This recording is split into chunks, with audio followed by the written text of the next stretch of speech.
Hello, and now I can say happy spring because it is beautiful out. It's about time. I know we need the rain, and we're all hoping for rain, especially those of us who are worried about lake levels, but it really is so nice to enjoy the spring. So this week we have been evaluating and voting on big budget bills. So we started out the week with transportation, and I had to refresh, where do my constituents stand on this transportation package? And so I had actually done a survey, and you surprised me. 60% of the people surveyed were for supporting the increase in the gas tax as well as the transit tax to support our overall long-term comprehensive funding solution for transportation. A lot of times the individual emails I get are the ones that say, don't raise the gas tax. And so I get a better, more broad perspective when I look at actually what happens when I do a survey.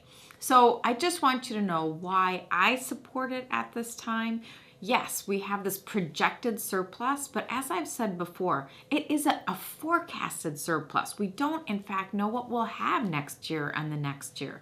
And that you can even read in today's news that the economy is not recovering as quickly and as with as much increase as we would normally expect after a recession, or even, you could say a depression, but I know nobody ever says that.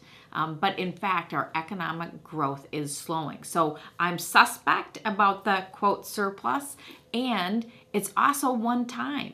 And we've got to put a mechanism in place that allows us to take care of our roads, our bridges, our highways, and our transit needs going forward, so that we're not coming back every session saying, help, we have potholes, help, we have bridges in need. We have to be better managers than that. And so it's a tough vote. And not only was it a tough vote, I don't agree with the gross receipts tax that's the centerpiece of the whole approach. The gross receipts tax says that the tax would be a percent of the wholesale price. The reason I don't like that is because right now gas is very low. But let's say gas goes up and it's now $4 a gallon, that 6.5% is greater. And so at the very time when you have to pay more, you're paying a greater share. Now, what the proponents would tell you is it's not that simple, because it's figured, the 6.5% is figured on the gas price of a year's average, and it happens the next year. And so it really isn't like it's going to fluctuate up and down with the price of gasoline. I prefer a very simple, straightforward approach like, hey, let's give a 10-cent increase on the gas tax. And that is what I advocate for. That's what I continue to push for. And it's my belief, I could be wrong, but it's my belief that if we in fact do come to some sort of agreement on any kind of an increase for transportation, that it will be a cents on the gallon rather than this gross receipts tax. But hey, we'll see. You can take a bet and we'll find out. Will the Senate plan work? Will the House plan? Or will, of course, I always have to have the third way. So my third way is, sure, do the little transit tax. I think that's fine, but I also believe that should be for operations of transit, that if you're going to do capital investment, that should be with bonding dollars, and because the whole state benefits. And I do believe then that it should be just not on the gross receipts. So that was transportation. Put that aside. Now you've got education, which yesterday we spent 7 hours on the floor debating the budget bill and the policy bill. With regard to the budget bill, the governor, as you recall, asked for over $700 million increase in education. The Senate said we were going to increase our current spending at 365, and the House was, I believe, 120. And so again, the Senate's sort of in the middle. But I think more importantly than the money is we ought to look at what are people proposing. The governor, as I've said, proposed to spend the bulk of his share on universal preschool. The Senate gave a big chunk to school readiness, which can flexibly be used for that, and then a smaller amount on the scholarships for the low-income families, and then did 1% each year on the formula, which is actually what the governor had done too.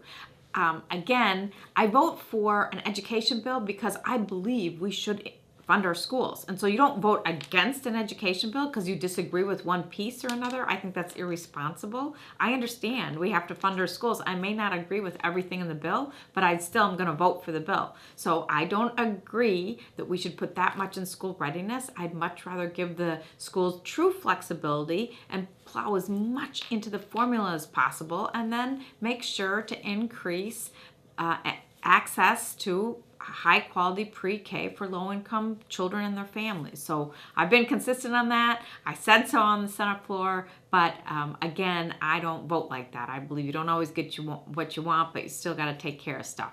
Same thing with the education policy bill. There was a lot of good stuff in it. I offered amendments to strengthen it.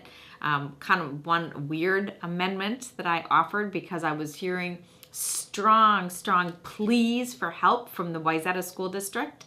Right now, the tests that they administer statewide are computer tests, and as you all may have read, that there were computer glitches with the testing, and so my school district said, hey, give us an option of paper.